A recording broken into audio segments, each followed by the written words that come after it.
Pul! Oh! Ya!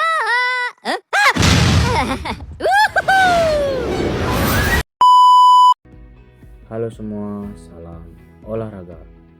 Perkenalkan, nama saya Stephen Sembiring dengan NIM 62511111009. Saya kelas PJKRB Stambul 25. Saya di sini ingin memaparkan hasil pemahaman saya tentang mengapa anatomi harus dipelajari oleh mahasiswa jurusan olahraga. Baik, kita akan ke penjelasannya. Anatomi adalah ilmu yang mempelajari struktur tubuh manusia, mulai dari tulang, otot, sendi, ligamen, sampai sistem tubuh seperti pernapasan dan peredaran darah. Buat mahasiswa olahraga, anatomi itu bukan cuma mata kuliah wajib, tapi pondasi dari semua hal yang bakal dipelajari dan diperhatikan di dunia olahraga. Berikut alasan lengkapnya. Yang pertama, 1. Biar paham cara kerja tubuh saat bergerak. Olahraga adalah gerak tubuh. Gerak tubuh adalah hasil kerja otot, tulang, dan sendi. Dengan belajar anatomi, kita jadi ngerti. Yang pertama itu posisi otot utama, misalnya hamstring, quadriceps, gastrocnemius.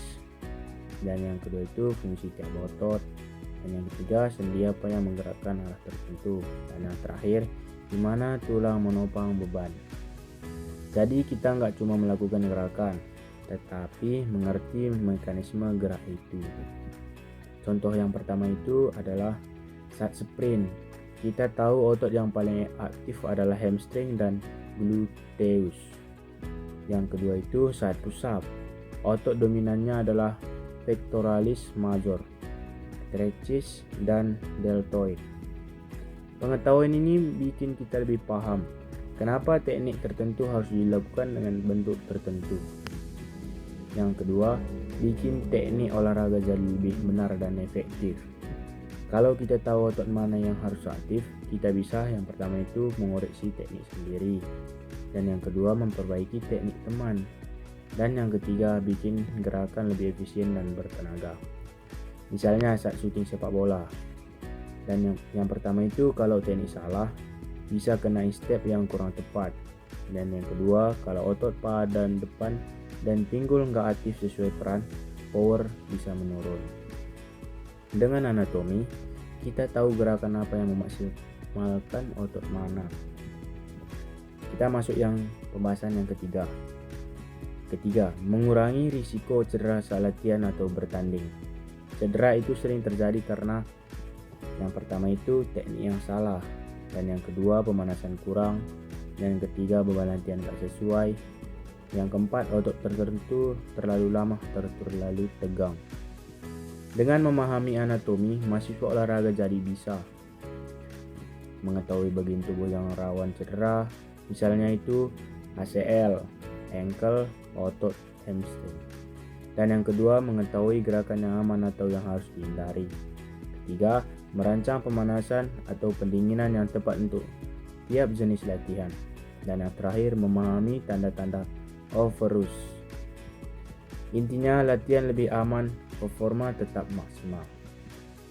Kita masuk yang keempat, memudahkan dalam menyusun program latihan.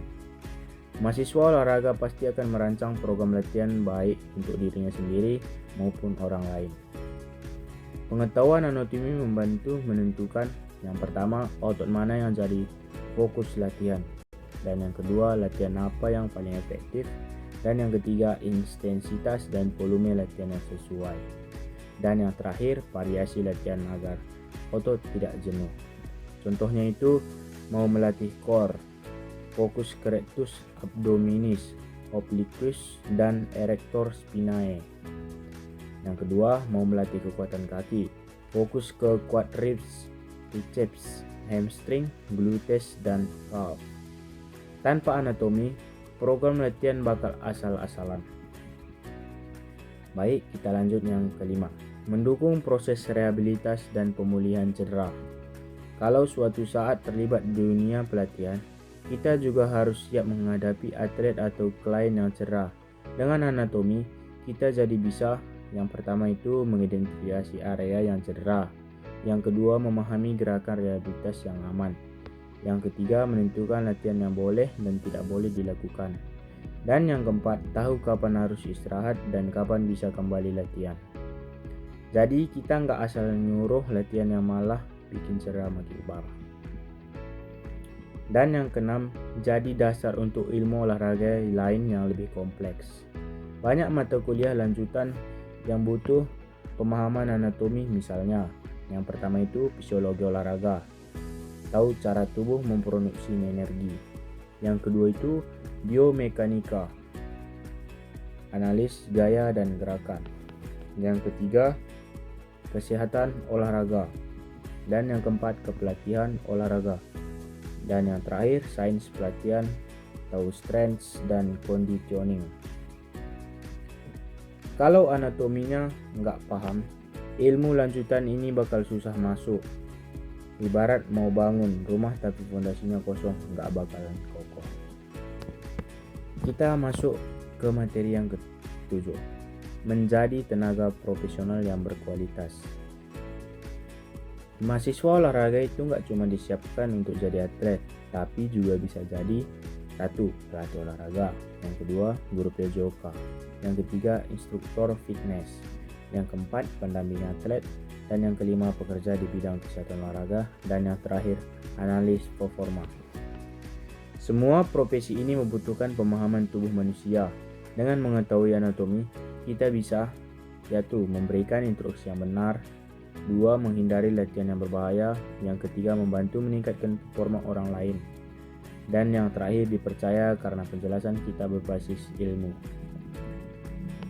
Kesimpulan dari materi anatomi manusia ini adalah, singkatnya, anatomi itu fondasi utama mahasiswa olahraga. Dengan mempelajari anatomi, kita jadi lebih paham. Yang pertama itu bagaimana tubuh bergerak, dan yang kedua bagaimana teknik yang benar, dan yang ketiga cara mencegah cedera, keempat cara menyusun program latihan, dan yang kelima cara membantu pemulihan, dan yang terakhir serta dasar-dasar ilmu olahraga lanjutan.